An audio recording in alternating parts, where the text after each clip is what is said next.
Our relationship has gone so far. I was just like, who's this fucking nerdy cunt keeps looking at me? I think we probably thought that about each other. And then finally, I think I had the courage to go, this sounds like we're dating. You know, that I had the courage to. Anyways, I met you. King, speed dating. We turned $5,000 into $320,000 odd dollars in profit, right? That's when for me, it's like, now this is how you multiply money. I need to do something with how this sort of works and physically understand the game of property and finance. Funny you keep talking about psychology. It's true. That's what holds people back. We tend to mimic what our parents have taught us. So a lot of us probably don't have parents that are multimillionaires or business owners. But then when they give us financial advice, we listen to them. If your goal is to become a millionaire and they're not millionaires, why would you listen to their advice? Wow. Hey guys, I got another special guest at the Money Room. It is, firstly, his name is Fernando, surname Prieto, the principal for Solid Advisors. Solid Partners? Yeah, Solid Partners and Advisors. Very good friend of mine, amazing person, great husband, great dad, everything great. How are you, my man? Good. Welcome. Good. By the way, we're not married. Because you said I'm an amazing husband. Sure. Okay, I get you. No, I'm just Fernando, man, tell us, what is up, my bro? nothing. Been a Just while. Just chilling? working hard. Any news you want to tell us first? Yeah, I've got a fourth baby on the way. Hey, congratulations, my Thank you. man. Yeah, it's You've all been busy. happening. Number 4. Ball on the way. Yeah. Bro, you had to get a new car, right, for that? Yeah, new car, Land Cruiser to squeeze the family in and take him around places. Man, our relationship has gone so far. Seriously. 100%. I met you at Oran Park Podium, a shared work office space, and I was just like, who's this fucking nerdy cunt keeps looking at me? I think we probably thought that about each other. And it was and then finally I think I had the courage to go, this sounds like we're dating. You know, that I had the courage to. Anyways, I met you. Ding, speed dating. I met you at me in the lift, and finally we got introduced to each other. We found out we've got some mutual friends, which is pretty cool. But tell us a little about yourself, man. Like, what you are? You're Chilean, right? Yeah. Hola, ¿qué pasa? Bien. Yeah. Bien. So yeah, look, I'm Chilean. My parents moved out here. Apparently, there's a war in Chile, and they came out here for a better life. Sure. So a lot of that was sort of instilled in my ethics and my values. Sure. Working hard and really taking advantage of Australia and all the opportunities that done. we're presented. I love it, man. I love it. Look, man, I appreciate you coming here, but tell us, what have you been doing professionally for the last, say, 10 years? I want to hear your story today. Yeah, okay. So, look, at the start of probably 10 years ago, I was just a normal accountant working in the city, catching the trains from all the way out here in the West. So Macarthur, I'd catch a train 2 hours, come back. And I was happy with that. Then, funnily enough, Sarah was pregnant with our first children. We were having twins. Sure. Wow. How was that? It was interesting. So we had like a rare set of twins where they could basically die at any point in time. So instantaneous sort of death. They were called MCMA twins. Okay. So I went up to my boss and I said, look, we're having these really rare set of twins and we're going to be going into the hospital for 8 weeks and I need to take some time off. Maybe it didn't go down like this, but this is how I remember it anyway. Of course. Go. And then I said, look, I'm going to need some time off. And I think we were in our busy period. And he said, look, you can only take like 3 weeks or something like that. And then I sort of made the decision then that, yeah, look, I'm going to have to do this for my family. And I handed him my resignation. I gave him maybe 3 or 4 months worth of lead time. Look, he was a lovely boss. We still sort of talk and I still talk with my managers from then. But that sort of kick-started, I guess, the business, because I said, I've got to be with my family. I've got to be with Sarah. We're going through this tough pregnancy. Of course. And I've also still got to generate an income. So I thought I'd start Solid Partners. Sure. And what does your wife do for work? She's a police officer. Okay. Yeah. Sure. So she used to be. Thank you, all the police officers out there. Yeah. Law enforcement, we appreciate you. Everything you guys do. You guys go through so much. Want to say we thank you and we love you. Let's just wanted to put it out there. Yeah, that's it. I echo the exact same sentiment. They don't get paid nearly enough for what 100%.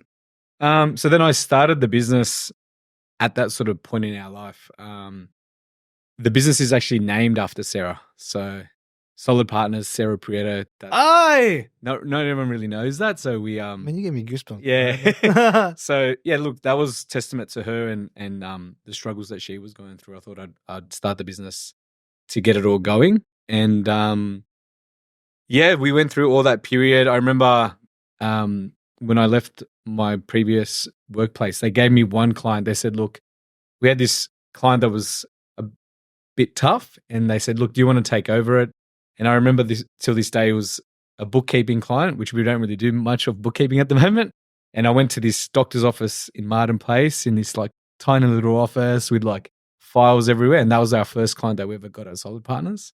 And then that's how I met you. So we started working together in the same office in Oran Park. And then that initial hustle with us, we were just grinding every day and going to the office and all that sort of And stuff. it never stops, bro. Yeah. And then it's literally been a grind for the last 10 years, basically, is building up the business. And now it's finally got some momentum. And we got enough sort of goodwill built around us that now we're getting sort of like, it's just growing organically when the clients are sort of coming towards us. But that I've been doing a lot of property stuff as well. Sure. So yeah, I'm keen to actually dive into the world of property. I know you have been super involved in property, worth a couple of $1 million worth. Yeah. I'll get to that in a second, actually. But yes, keep going. Sorry. Yeah. So I always tell that. That's a fun fact. Like I always tell people, Sarah made more money than me working for the cops for like a majority of our career. So you started as an accountant, you don't really know much, you don't get paid much money. You still build up and you start getting paid a little bit more, but she was always earning more money for like a longer period of our initial like dating and being fiance and all that sort of stuff. But then I tell this a lot to people, like the majority of our wealth, because we did it together, came from property. So people have this misconception that, you must have been earning these really good salaries together, but we actually made the majority of our wealth through property. Interesting. Yeah. So now. And how much do you reckon how many properties do you reckon you have I think we've currently in the portfolio? 6 at the moment. Interesting. 6 or 7, yeah. And how much do you reckon it's all valued at the moment? I would say it's worth about maybe $8.5 million. Sure. Okay, cool. $8.5 million, fantastic. Yeah. And I know you've just done it through grit, through, really doing, and you've even dived into kind of mini developments, right? Yeah. Tell me about that process. So we started purely traditionally. So we did like, buying properties that have rental and that cash flow. And then 2 years ago, we dabbled in like a mini subdivision. So we bought a block of land that was subdivisible. We went through that process, got the DA. In the meantime, the building costs have sort of ballooned out. We 100%. Yeah. So we took the option to just liquidate the block. And in that process. With the DA? Yeah, with the DA. Mm-hmm. So the value sort of went up. We made maybe 300,000 in about a year of that process. Still good? Yeah, but I guess it's like you got to build up to that because you need the cash flow, I guess, behind you, because when you have a block of land, it doesn't generate anything. You need to cover the expenses. So we did that little mini development, and now we're toying with the idea of doing some bigger stuff, maybe 5 acres and splitting them into acreage blocks. Interesting. And partnering with, we have like family that are in concreting and civil and all that Beautiful. Sort of stuff. Yeah, love it. That's something we're toying with now. I love it. I love it. Yeah. Look, you deal with a heap of clients. Yep. A lot of self-employed. Why do you think a lot of the clients, because you're very pro property, which is fantastic, but what do you think is the first challenge clients usually encounter when they are talking to you about property or trying to get into the property market? Honestly, I think it's like the psychology or the mentality. Interesting. Yeah. I like to analyze things a lot. Like I see things and try to identify sort of patterns. And even when I was working in the city, as accountants, generally most accountants are pretty smart people. And then you start really connecting the dots. you see people walk through your door and you start thinking to yourself, wow, they're making so much more money than I am, but they're not nearly half as smart. And then soon you start to realize that maybe intelligence in the pecking order of, say, financial success and being successful in your life are probably two different things. But from a financial perspective, I wouldn't rank it high in the order of what's going to determine your success. It's like grit, being organized, and risk taking is a huge one. Sure. You always hear people, or they come into our office and say, I should have done this, I should have done that. And usually the first step with property is, I had the opportunity of buying this house in Perth for 400,000 and now it's worth 800,000. But all that shoulda, coulda, woulda doesn't matter if you never physically take I remember action. actually we had a client, mutual client club. Remember that? I won't say names because we won't. Yep, confidential. Confidential, and everyone's going to watch this. But we actually bought a property for this client. Right, I think it was pre-COVID. It was I think it was like 320,000, 350 at the time, and he just got cold feet. It's okay. People get cold feet. They were like, "This is it." Now that property is worth 800,000, right? That would have been only 2.5, 3 years ago. Yeah. And every single time that I speak to him, because we're doing the finance on a lot of his stuff now, he's always kicked himself with that. And his business could have blown up just from that one property acquisition, selling it, making a couple of $100,000 on that one security. And it's funny you keep talking about psychology because it's true. That's what holds people back. Yeah. From doing really anything. Yeah. Right. This is good. Oh, I don't know. It's. Do you feel like it's an excuse, or do you think it's more literacy? I honestly think, it's probably more the literacy component. Interesting. And also, how can I put this? Like, as a parent, I mean, being a business owner, you kind of want to structure how you're going to grow your business. True. And like the first thing you read in all the like books and all that sort of stuff is you can get your business to a certain perspective, but then you need to integrate the like intangibles if you want to get a team to follow your dream and execute on this vision. And that's where the values of a business really are the most important facet. Many of us as parents, we don't think about what are the values we're going to instill in our kids. And the unfortunate reality is we tend to mimic what our parents have taught us. So a lot of us probably don't have parents that are multimillionaires or business owners, right? But then when they give us financial advice, we listen to them. Wow. And then it's the way I see it now is if they're not a millionaire, why should I be if your goal is to become a millionaire and they're not millionaires, why would you listen to their advice if you wanted to become a millionaire? And I get this a lot from my parents. They're like, oh, you've already got X amount of properties and this much debt and all this sort of stuff. And I kind of have to ignore what they tell me because in my mind, I'm like, well, you're not a millionaire. And their advice would be like, oh, let's get a credit card and go to Chile and have a good time. And I'm like, that's the worst kind of debt you would That's the best. have. Let's go Chile. Yeah. Whereas if you get good debt, they don't understand that there's things like good debt and bad debt. And look, I don't hold too much against them because they got brought up in this in the 90s, there was this thing called the Home Fund, and I don't know too much about it. But luckily enough, a guy that sits in my office, he's like 55, Mark Sini, the insurance guy that you know, and he told me a bit about the context of what happened in the 90s. So there was this thing called the Home Fund where the government lent money to first home buyers. And then when interest rates topped out like 18%, my dad was saying that like he basically couldn't even afford the interest repayments, and he was a concreter on this little unit that was in Canleyvale, that he couldn't even afford the interest repayments, right? So he sells it, and then the government bought back the property and you could rent it off them effectively. Yeah. Okay. That was like 1999. This was just before the biggest housing boom in Australian history, right? From 2000 onwards, we had the biggest boom. And the unfortunate reality is he missed the boat, never bought another property, and then property like has just skyrocketed now to astronomical levels. So, and we'll probably see another boom. Yeah. Once this rate eases down, I've always said it that people are getting confidence now. Just last month, 35.7% has become investor loans. Yeah. So a lot of people are coming into the market pretty aggressively. Yeah. I want to talk more about your specific portfolio. Yeah. What's been your journey? So you got 7 properties now, encompassing a couple of houses. Obviously, nice rental yield across to them. Have you kind of allowed capital growth to happen, taken out equity? Has that been some contribution on your side? Was there any use of guarantor? Like, tell me about that. Tell me how you kind of accumulated.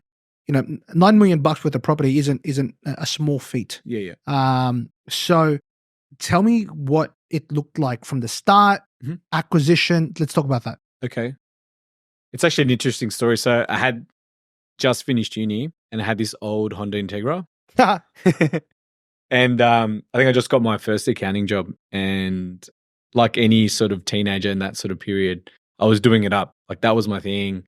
And I remember my dad saying to me, cars are a money pit. Why are you wasting this? And nothing could convince me otherwise. Anyway, I blew my gearbox. Like literally the gear came out of the gearbox and the oil came out and I was looking under the car and I'm like, oh crap, the bloody gearbox is broken. And I didn't have any savings. And Sarah was a good saver back then. Now she just spends more money there. But so it was really her effort. So she had saved $5,000 and I remember to this day, I said to her, oh, can I borrow the money? And I'm going to go fix my gearbox. Just finished uni, didn't have any assets, just got my first job. And Sarah's sister married a real estate agent. And he basically said to me, look, Fern, at the moment, and this is why it's really important with finance, it's like Monopoly. The rules, we're not playing Monopoly and the rules are static. Like, you whip out the book and you go, oh yeah, these are the rules of Monopoly. With us, they always change. Someone's rewriting the rules. Agreed. And at that time, you could basically, with a $5,000 deposit, pay some LMI. The banks were basically giving like 100% loans. Sure. So what he said to me, it was like the back best. then. Yeah, back then, right? And this is like what you have to realize is that those rules are changing. They're always changing. So you need to stay abreast of it or pay someone to stay abreast of it for you, right? And he said to me, Fern, they're giving 100% loans. So I had this choice, fix my car, gearbox, or go buy this place in Preston's. And I remember, so he showed me this place in Preston's. It was on like 275 square meters, so like virtually no land. We went in, the tenants, it's almost like they went out of their way to damage this property. Sure. Right? Yeah. Every tile in the house was like someone hit it with a hammer. Yeah. Like you couldn't even break that many tiles if you wanted to on purpose, right? And I remember when I went to first see it, there was Christmas decorations all over this house. Even the grass had like fake white snow. This lady, she was a bigger lady, so she'd got on the roof and cracked like all the roof tiles. Wow. That's a horror story. Yeah. But I saw the bones and what he said to me was like, look, you could rent it out for like X amount of dollars. Your repayments are Y. For that $5,000, they would basically pay your mortgage off. So that was the first journey was and then he kind of de-risked it because he said like, what's the worst that can happen? You sell it for the same price that you got 100%. It for. I don't think people understand that. Yeah. Go buy a property, right? It doesn't perform within, 6, 12 months, whatever the case may be. Yeah. Don't like it? Sell it, man. Yeah. It's pretty simple. Recycle it again. That's what he said. He goes, look, if you can't afford it, you can sell it and away you go. But me and Sarah said, you know what, we were just got engaged. So we said, you know what, let's buy this place. We'll move into it and this can become our family home. So that was like the first sort of step into property. And for $5,000, we basically acquired this place. My brother, who's also been like instrumental in our success, he's like one of the most generous people you ever meet, will literally give the shirt off his back to help you. He came in and he said, and we should renovate this place. We had like another 10 grand we'd saved up by that point. And for $10,000, we went to like the renovators auctions. We bought solid timber. They're in timber. We bought a kitchen. We basically renovated this whole house. We lived in it for a bit. And then we said, you know what, let's move back to our parents' house. We're going to get married. Let's save up money. Smart. So then we rented it out for, the next, say, 3 or 4 years. It might have been less. It might have been 2.5 years. We sold it for $620,000, right? Cool. You sold Preston for $620. Yep. So that's when the penny finally dropped. We turned $5,000 into $320,000 in profit, right? And then that's when for me, it's like, I think at the time I was like a junior accountant making like $60,000 a year. Sarah was a cop making like $80,000 a year, right? So she was earning more than me. And then I'm like, okay, with a little bit of hard work and I can find these properties. And when we were renting it, it physically didn't cost us anything to keep it. So like our lifestyle wasn't impaired. Sure. We were getting tax deductions. Of course. We'd get these big refunds. So the penny, that first property was like, the penny finally dropped. And I was like, okay, now this is how you multiply money. And then I started to get serious with property. Sure. So at that point in time, I go, okay, I need to do something with how this sort of works and physically understand the game of like property and finance and Of course. that sort of stuff to leverage the results. Yeah, done. We've collaborated a lot in the finance component. Yeah, Exactly. We do a lot of Yeah. for the people that don't know, obviously we do a lot of finance Yeah. stuff. My specialty is self-employed and investment lending, but Yeah. we've had to I remember Fernando coming into the office going, "Hey, Lucky, I've just bought this block of land. Can you help me finance?" I was like, "What are you talking about, man?" Like his ABN was open for like 6 months at that time. I was just like, "What are we doing?" But probably one of the best decisions that we've done, actually. You talked to a lot of self-employed. What do you think has been their financial mistake, actually? Okay, so from a financial employed perspective, I think the first mistake that they make is, I guess, post-COVID now is they're not retaining money for taxes. Like that's the biggest issue I'm seeing at the moment. We came from the back of COVID where the government had all these grants and effectively, JobKeeper, JobSeeker, all this sort of stuff was offsetting a lot of people's BASs. And it's like people forgot about BASs. They're like, what's a BAS? I have to pay money to the tax man. So that mentality is now getting a lot of people unstuck and it's hard to explain to them. You know that thing called GST? Yeah, you got to pay that. Yeah. Or tax on your employees' wages, you got to pay that. So now it's like a full re-education piece. That's probably one of the biggest mistakes I'm seeing. And the other mistake I see is that everyone gets fixated around not paying tax. What they don't realize is if they go out, when there was the instant asset write-off, they buy all these machines and equipment and all this sort of stuff. Of course. When that tax return says 10 grand and then they come to you and say, hey, I want to buy $1 million property. It's like, you made $10,000. Like no one's going to lend you $1 million. So I always say to them, there's like, don't just get fixated on taking advantage of all the tax concessions and breaks when the bigger goal might be that, like I said before, borrowing more money, investing that $5,000 and turning that $5,000 into 320 odd thousand. Makes sense.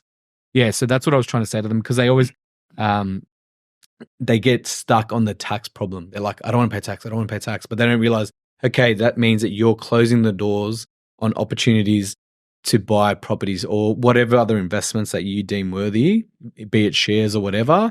But for me, my tool that I use to generate wealth is property because I fundamentally understand it. Sure. Like I get it. You build something, someone rents it. It's simple to me. Shares, I deal with companies all the day and I know that, people can do things to change the financial reports or whatever it is. There's a lot of, I guess, levers that people can really do. So for me, if I like the amount of effort I've got to spend to dissect that and understand it, whereas if I kind of go look at this property, yeah, that's nice. I know the block of land. Of course. I see the demographics of that suburb. That core understanding makes sense to me. But yeah, like that's what I try to say to people is like, you need to understand that your business can unlock the power to borrow money. And if you use that wisely and buy the right property or what I've experienced is that you can then generate wealth from that activity. So that's what I need to articulate to them is don't forget that paying tax can sometimes be a good thing. Is there a certain income where you not encourage, but like suggest when people go, I think you should be going and buying properties? Is it any income? Is it a specific one that you're like, you're 120, you need to go over? Is there something around that? Yeah, like the issue we see is that I try to explain to a lot of like when we do an individual tax return, I could say, they come in with their receipts. I donated for this. They've kept a logbook for their car and all this sort of stuff. And you might get to $3,000 or $4,000 worth of deductions. Some of them will be less, $1,000 maximum, right? A bit of union fees. And what I try to articulate to them is, how much effort did those deductions take of your year? And they might say something like, I had to save every receipt. I had to put them away. I had to take photos, this. And I said to them, okay. And what I try to articulate is, so like, say you're paying tax at 30 cents in the dollar. You need to have $1,000 worth of deductions to save $300, which is 30% of 1,000, right? So I said, you don't get it all back. Like, that's the misconception. I spent 1,000, I get 1,000. No, it's like you get your tax rate back. And then what I say to them is like, how much time did you spend? Okay, whatever, hours collecting these receipts. Or you could have bought an investment property and the real estate agent's going to charge you 5% and they're going to collect all the rent for you. They're going to pay all your bills. They're going to give you this little piece of paper at the end of the year that says, these are all the deductions. You can get a tax depreciation report, right? And if you structure it wisely, you've got tens of thousands of dollars worth of deductions that probably took 5 minutes worth of your time to generate. That's the power. I said, look, you spent all this time, I bought steel cap boots, $100 and all this stuff. Or you go buy an investment property and one, it's more than likely to go up in value. Sure. And it generates tens of thousands of dollars in deductions. And that's what I try to explain to them. You can, keep going the way that you're going, or you can structure your investments in the right way and generate way more deductions that are legal and are so much easier to maintain. It's pretty crazy too, because we deal with a lot of self-employed, as on both the property side, acquisitions as well as the finance. And a lot of the first purchases usually, right, is like a hectic car, right? We've seen it before, right? I'm not shitting on it. I love cars, but usually they buy that first, like, it's a deduction, etc. But I think they don't understand that once you buy a property, it's actually easier for you to buy the car. 100%. It's easier for you to buy the ute, right? Versus buying the car first or the ute first, then buying the house. Right? I'm not saying that you can't buy it, because 100%, like, you work hard, you deserve. If you like cars, hectic. Don't work, like, awesome. But it's actually easier for you for lending when you buy an investment property first, right? And then buy your toys after. 100%. Now, look, I've been in awe with the stuff that you've done with clients and how you structure it. I know you've been working a lot of it with our clients too. And as for the people that's listening, our clients don't pay their, they don't get their tax refund at the end of the year. We do it every single month. So they're not a negative cash flow at all. Can you talk to me about that specific component or tool that we use so they can get their tax monthly versus at the end of the year? So the exact scenario is, like you said, you can wait at the end of the year to get your tax refund, or you can basically apply to your employer and do what's called a pay-as-you-go withholding variation form. That's right. That form basically says, look, I've got these deductions here that I'm going to incur during this year, which is going to lower the amount of tax I'm going to pay. Rather than me waiting until the end of the year, can I get that tax back now in the form of an adjusted tax withholding on your salary, right? If someone's clever, they can use that additional tax and pay off their non-deductible debt, which most people's goal is to then pay off their main residence, which is non-deductible. BOR, So then that's a strategy that really, because obviously interest is calculated daily. So if you're getting your tax back and you're putting that money down on the right uses, it's going to really bring down how long it takes you to pay off your mortgage. Correct. So if you've got one investment, probably 2, 3, that's when things really start to leverage. The amount that you're going to get back could be substantial, what I mean? And then then you can use that to pay off your mortgage. Yeah, correct. And speed up that process. No, I love it. It's a tactic that we use now for the businesses. It's something that we do together pretty often with our clients, and that's why our clients are never ever severely negative geared unless it was a tax planning involved in that component. Now, I want to get your opinion regarding this negative gearing, right? I don't know what the government's doing. Seriously, there's been a lot of this. Should we abolish negative gearing? All this bullshit, right? If they do that, what's your thoughts? Firstly, what's your thoughts on it? If they do abolish it, what's your thoughts on it? What's your thoughts on it? Well, look, the negative gearing has two components. Like, if the rent's not enough to cover the interest, the council rates, all that sort of stuff. Negative gearing is just another fancy word to say that it costs you money to keep that investment property, right? Now, there's another facet of an expense that you get to claim that doesn't necessarily cost you anything, but it's the natural wear and tear on that property. So when you've got tenants in there, they're going to make holes in the walls or damage something.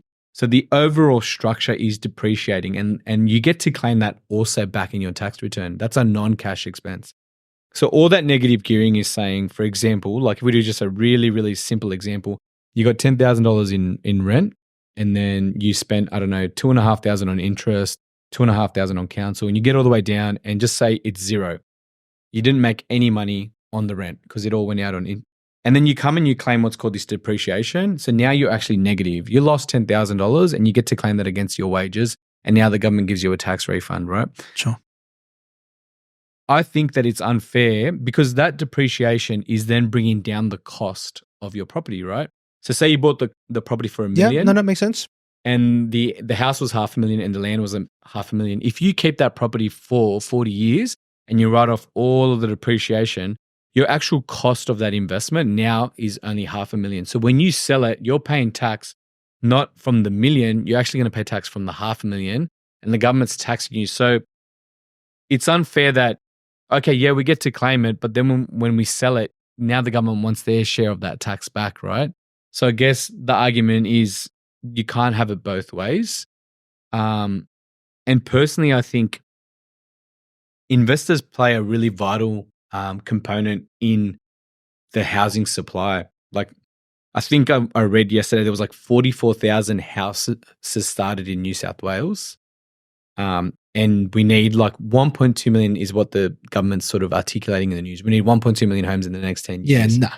So if investors don't contribute to the demand to build more houses and we don't incentivize them to do so, to take that risk, then the housing problem is only going to get worse. So by taking negative gearing away, as an investor, what's the incentive to buy more investment properties to increase the supply of rental properties? This is probably the first opinion that I've heard in a long time where, from a young professional, that investors are needed in the marketplace. Yeah. Like, there's an owner-occupied space too. Yeah, but investors do play a vital role. Yes. Especially with the migration numbers and the local demand, and the domestic migration. We know for a fact that the housing crisis will get worse, right? Obviously, not for you. You got $9 million worth of property, but hey, it is what it is, right? There's also debt on that, so like it's not sure. It's not all assets, right? So, yeah, of course. But yeah, look, that's the thing that people forget. It's like we need demand, and demand doesn't just come from people looking to buy their first home. It's also these investors that might have excess capital that they want to build new houses and increase that housing supply. So if we don't make it attractive for investors, then the government's going to have, I guess, who's going to buy these homes? One, well, we don't even build enough already. So like it's like a double-edged sword. We don't build enough already, yet you want to cut investors by offering them less incentives to go build more houses. And the unfortunate reality is a lot of these, like my view anyways, they're trying to say, access your super, use your super to buy more houses. And that's not doing nothing from a supply perspective. So like we need to get builders and developers to build more properties, make it easier for them through council. And then who's going to physically make them or demand these properties to be built? A portion of that's going to be the investor market and also the first home. So if we take away the investors and say, you know what, you're not going to get any tax deductions, then we're going to just have more compounded problems. It's going to be less demand for houses and the housing supply is not going to get better. It's going to get worse. Man. So you give me goosebumps. It's crazy, man. No, man. I mean, look, that's just my thoughts. So like, but what do I know? No, it's all right. So, all right. You started making me sweat.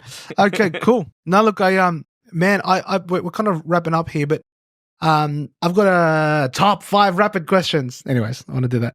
I got some questions for you. Yeah. Yeah. Like, and hopefully this kind of opens up more conversation. Is there a purchase you made that you wish you could take back? It would have been that car. Yeah. Like the Integra. Yeah. I wish I never bought that car because the $5,000 to fix the gearbox was just like one of the purchases. I spent thousands on the car. So that What car was it? Was it Type R at least? Yeah, No. it was a Type R and all this sort of Hey. stuff. But if I would have just taken that money, I could have Okay, just bought cool. more and more properties, and I guess I'd be in a different position at the moment. So like I think now it's a mindset change. Like you need to have the assets and the income to then fund your lifestyle, not Agreed. live this lifestyle or, but we're all sort of young and dumb. So, but yeah, look, that was one purchase I wish I probably wouldn't have made. You know what's crazy? Sorry, I know this is supposed to be top 5 rapid questions, but this has opened up another can of worms. Yeah. I think certain areas in Sydney, certain areas everywhere, actually, not in Sydney, but like pockets of areas, people have just gone into this mindset or mind shift that I've just got to compete with the Joneses. That's pretty much it. He has an E63, so I have to buy a G63. He bought a G63, so I've got to get a GLS 600. Yeah. And it just keeps compounding, right up until to the point where you go, okay, 5 or 6 years time, you've got all these toys, all these moving parts, and then that's all you've got to show. And sometimes that's also sad to me. Like, it's also sad to me because there's a lot of potential for people to really push their potential, their wealth, their assets, their growth. Mm-hmm. You know how passionate I am with clients. Yeah. And sometimes we had to restructure and do all of those things. I just wish that you stop following the Joneses. Yeah, no, I agree. You're following broke people too. Yeah. You know what I mean? Yeah, 100%. You think that they're loaded? Nah, man. They're broke as hell. And you're broke too. You know what I mean? Yeah, and you got two broke people sitting down. At least you have hectic cars, no fuel to put in. Anyways, all good, all love. Cool. If everything tomorrow was gone, how would you rebuild your life? Honestly, I think it would be through the network that you generate. I think leveraging I love that. That old saying, it's not what you know, it's who you know. Yeah, very true. I think that rings out. These sort of cliches are developed from somewhere, right? So there's some truth to it. And when you look into it a bit better and simplify it, you go, you know what, that does make sense to me. So I think having a good network around you, and if you've got people that are investing, all of a sudden it's like it doesn't make it as scary. You know what I mean? It's like, oh, that person started a business. Oh, I think I could start a business too. Sure. And what you find is that people that are entrepreneurial really have an open heart, and they really tell you their secrets. Like, oh no, this is what I did to be successful, and they will actively mentor you. So, because I think they're coming from an abundance mentality, like there's so much money out there for everyone. They don't need to hold it a secret, and they'll actively tell you how you can achieve it. So I think your network is where it's at. If you weren't doing what you're doing, what would you do?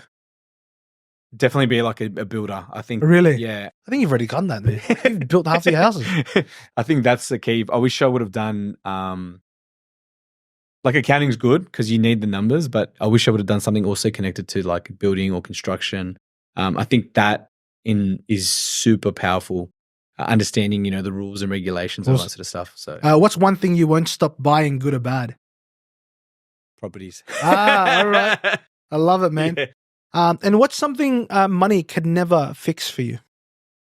I think you got to really look out for your health and your well-being. Wow. So, like I said, we had these red twins, and my daughter actually suffered a stroke in utero. Like she's here with us.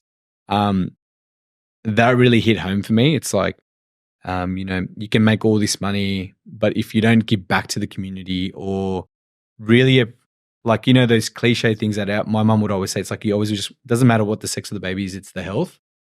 Until you've experienced an unhealthy baby, like you don't understand the impact that has on you, and all the mental challenges that you start to face. Like you start I want to build wealth because I get concerned about, how is she going to survive? Or, right now everything's normal and everything's great, and all the support that she got and all of Sarah's work was like beyond to see where she is now. You would look at her and go, you know what? She's fine. Like she doesn't look like anything's happened to her. But I remember going down to the Cerebral Palsy Alliance in Wetherill Park, and you'd see some poor kids that like they're trapped in their own body. They can't speak. They can't control their motor functions. And those kids need help. So it's like, if you can generate wealth and give back to your community, I think that's powerful. So like yeah, I wouldn't take my health for granted because life can change at any moment. So I think that's something that we really need to appreciate.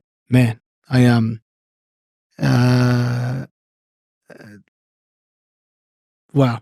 Yeah. I I love to talk, but I'm lost for words, and I'm glad that the babies are healthy, and Yeah. and we pray that the fourth baby is healthy too, and so is Sarah. Yeah, that's it. And I'm excited for the future for you, man. Like I Yeah. really am. But I want to do these more often with you too. Yeah, We for have very opinionated thoughts on a lot Yeah. of stuff. Some of it we clash, a lot of it we collaborate with. But Yeah. I want to do more of these with you, man. But thank you so much for being in the money room. And I'll see you in the next episode. All right. All right, man. Take Thank you. care.